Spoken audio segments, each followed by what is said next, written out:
नमस्कार दोस्तों, मैं अमन स्वागत करता हूं आपके अपने YouTube चैनल एजुकेशन अप पे। आज है 22 नवंबर और चलिए जानते हैं 22 नवंबर से संबंधित कुछ इंपॉर्टेंट करंट अफेयर्स। तो आज का पहला करंट अफेयर्स है कि किस राज्य सरकार के द्वारा हर बच्चे के लिए हर अधिकार नामक अभियान शुरू किया गया है। ऑप्शन है उत्तर प्रदेश, मध्य प्रदेश, राजस्थान या हरियाणा। तो सही ऑप्शन होता है ए, उत्तर प्रदेश।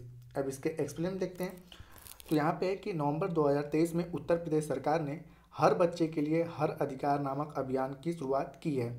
इस अभियान का उद्देश्य छात्रों के लिए समान अवसर सुनिश्चित करना है। कार्यक्रम का विषय है लिंग समानता, प्रत्येक छात्र के लिए समान अवसर प्रदान करना, देखभाल और समर्थन परिवारों, घरों, स्कूलों, खेल, कैरियर, स्वास्थ्य देखभाल और बाल संरक्षण सुविधाएं, समुदाय और सार्वजनिक जीवन में प्रत्येक बच्चों के लिए एक चैंपियन बनाना रखा गया है। पावर एंजल और बाल संसद के नेतृत्व में यह अभियान 25 नवंबर तक सभी प्राथमिक, उच्च प्राथमिक और कस्तूरबा गांधी स्कूलों में दैनिक गतिविधियों में शामिल किया जाएगा। अगला विषय जल जीवन मिशन के तहत जल कनेक्शन देने के मामले में शीर्ष यहाँ पे होगा, शीर्ष स्थान पर कौन सा राज्य रहा। ऑप्शन है दिल्ली, उत्तर प्रदेश, मध्य प्रदेश या राजस्थान। तो सही ऑप्शन होता है बी, उत्तर प्रदेश। अब यहाँ पे इसके बारे में जानते हैं कि हाल ही में जारी आंकड़ों के अनुसार जल जीवन मिशन के तहत जल कनेक्शन देने के मामले में उत्तर प्रदेश शीर्ष स्थान पर रहा। अब तक कुल 1.80 करोड़ से अधिक परिवारों को नल से जल मिल चुका है।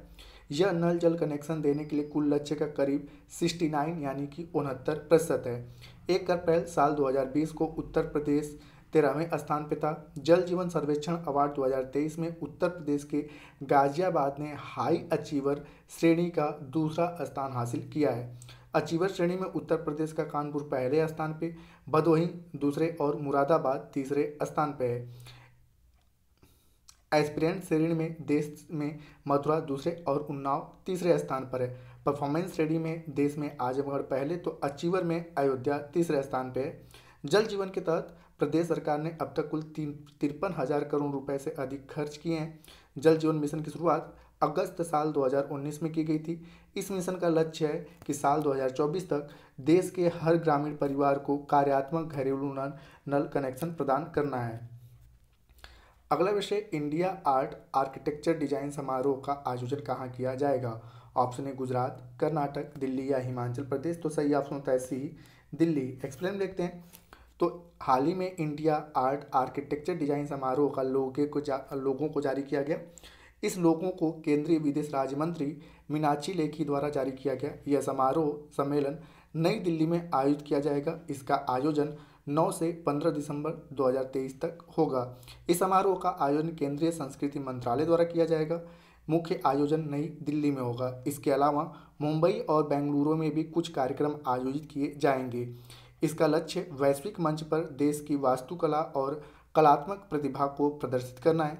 यह द्विवार्षिक अंतर्राष्ट्रीय समकक्षों की भव्यता को प्रतिबिंबित करता है और न केवल प्रेरणा बल्कि शुद्ध जादू का भी वादा करता है। द्विवार्षिक जमीनी स्तर के कारीगरों और समकालीन डिजाइनों को एक साथ लाकर संवाद, नवाचार और सहयोग की शुरुआत करेगा, जिससे रचनात्मक अर्थव्यवस्था को आगे बढ़ाया जाएगा।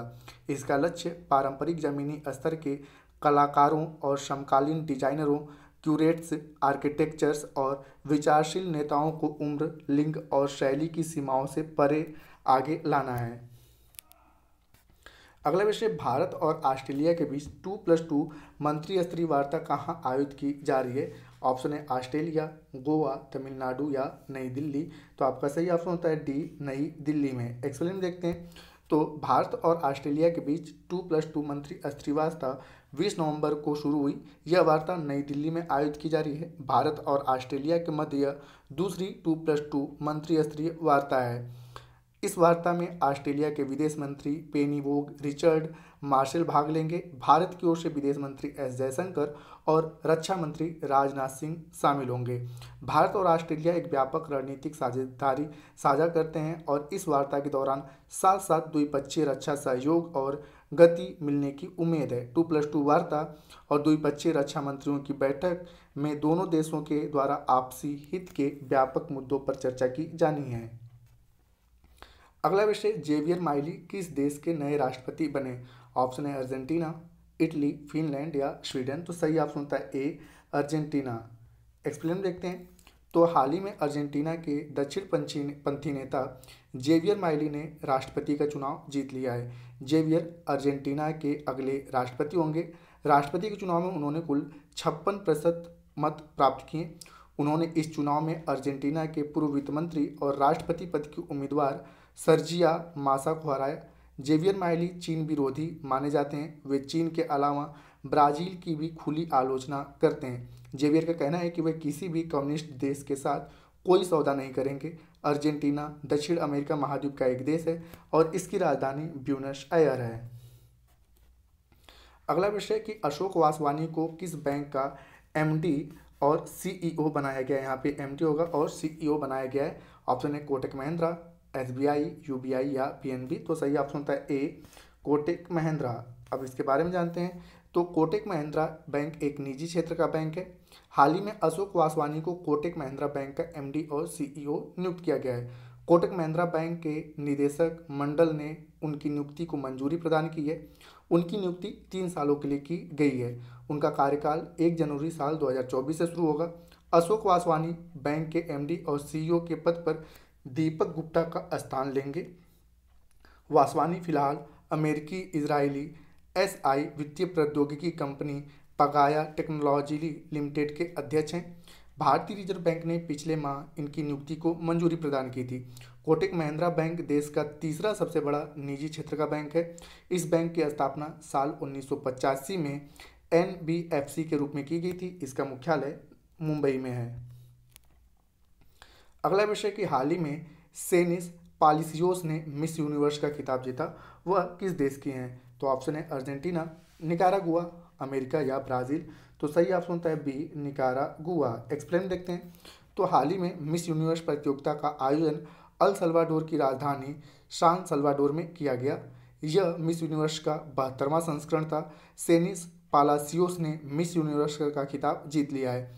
सेनिस पालासियोस जो हैं वह निकारागुआ की रहने वाली हैं। साल 2022 की मिस यूनिवर्स आरबोनी गैब्रियल ने उन्हें मिस यूनिवर्स का ताज पहनाया। फर्स्ट रनर अप थाईलैंड की एंटोनियो पोर्सिल्ड ही और सेकेंड रनर अप जो रही ऑस्ट्रेलिया की मोरेया विल्सन रही। इस बार कुल 84 देशों के प्रतिभागों ने मिस यूनिवर्स 2023 में भाग लिया था। मिस यूनिवर्स में भारत 3 बार खिताब अपने नाम कर चुका है। पहली मिस यूनिवर्स भारत की सुष्मिता सेन रही। सेनिस पालासियोस मिस यूनिवर्स बनने वाली निकारागुआ की पहली महिला हैं। वे पेशे से टीवी होस्ट और मॉडल हैं। सेनिस ने वर्ष 2016 में मिस टीन निकारागुआ और साल 2020 में मिस वर्ल्ड निकारागुआ जीता था। अगला विषय कि प्रत्येक वर्ष अंतर्राष्ट्रीय पुरुष दिवस किस दिन मनाया जाता है। तो आप सभी ने बताया कि अंतर्राष्ट्रीय पुरुष दिवस मनाया जाता है 19 नवंबर को। तो सही ऑप्शन होता है बी। एक्सप्लेन देखते हैं यहाँ पर। तो प्रतिवर्ष 19 नवंबर को अंतर्राष्ट्रीय पुरुष दिवस मनाया जाता है। अंतर्राष्ट्रीय पुरुष दिवस यह मनाता बेसिक तौर पर इसलिए मनाया जाता है कि दुनिया भर में विभिन्न प्रकार के कानून, मूल्य और दृष्टिकोण हैं जो विभिन्न देशों में पुरुषों और लड़कों को अलग अलग तरीकों से प्रभावित करते हैं। उन कानूनों, मूल्यों और दृष्टिकोणों के बारे में भी राय में विविधता है जो दुनिया भर के विभिन्न लिंग और लिंग पहचान वाले लोगों द्वारा धारण किए जाते हैं। साल 2023 के लिए इस दिवस की थीम जो है शून्य पुरुष आत्महत्या रखा गया है। अंतर्राष्ट्रीय पुरुष दिवस हर जगह के सद्भाव वाले लोगों के लिए अपने जीवन में पुरुषों की सराहना करने और उनका जश्न मनाने और सभी का भलाई करने के लिए समाज में उनके द्वारा किए गए योगदान को सराहना का एक अवसर प्रदान करता है। आज का अंतिम अपडेट है कि विश्व शौचालय दिवस कब मनाया जाता है। तो विश्व शौचालय दिवस मनाया जाता है 19 नवंबर को। तो आपका सही ऑप्शन होता है ए। और एक्सप्लेन देखते हैं। तो विश्व में हर साल 19 नवंबर को विश्व शौचालय दिवस मनाया जाता है। लोगों को स्वस्थ रखने और अस्थायी स्वच्छता के महत्व के बारे में जागरूकता बढ़ाने हेतु यह दिवस मनाया जाता है। इस दिवस को पहली बार साल 2023 में मनाया गया था। सतत विकास लक्ष्य संख्या 6 का उद्देश्य स्वच्छ जल और स्वच्छता से है। दुनिया भर में कम से कम 852 मिलियन लोग खुले में शौच करना जारी रखते हैं। इससे अक्सर डायरिया संबंधित बीमारियां फैलती हैं। साल 2023 के इस दिवस का थीम रखा गया है त्वरित परिवर्तन। तो दोस्तों ये था आज के करंट अफेयर्स का अपडेट। अब समय पिछले सेशन में पूछे गए प्रश्न का उत्तर देने का। तो पिछले सेशन में आपसे पूछा गया था कि एसपीजी यानी कि स्पेशल प्रोटेक्शन गार्ड का नया प्रमुख किसे नियुक्त किया गया है? तो जिसका सही उत्तर था आलोक शर्मा। तो जिन्होंने भी सही उत्तर दिया उनके लिए बधाई। अब समय है आज के प्रश्न का। तो आज का प्रश्न है कि जल जीवन मिशन के तहत जल में कनेक्शन देने के मामले में यहाँ पे होगा शीर्ष स्थान पर कौन राज्य रहा? आपका ऑप्शन है दिल्ली, उत्तर प्रदेश, मध्य प्रदेश या राजस्थान। तो आप इसका आंसर हमें कमेंट बॉक्स में दे सकते हैं। आपके कमेंट का हमें इंतजार रहेगा। तो दोस्तों वीडियो पसंद आए तो वीडियो को लाइक करें, कमेंट करें तथा अपने दोस्तों के साथ शेयर करें और चैनल पर आए तो चैनल को सब्सक्राइब अवश्य करें तथा इस पीडीएफ को प्राप्त करने के लिए आप हमारे टेलीग्राम से जुड़ सकते हैं जिसका लिंक वीडियो के डिस्क्रिप्शन में दिया हुआ है। तो वीडियो के अंत तक बने रहने के लिए धन्यवाद। मिलते हैं जल्दी नेक्स्ट वीडियो में।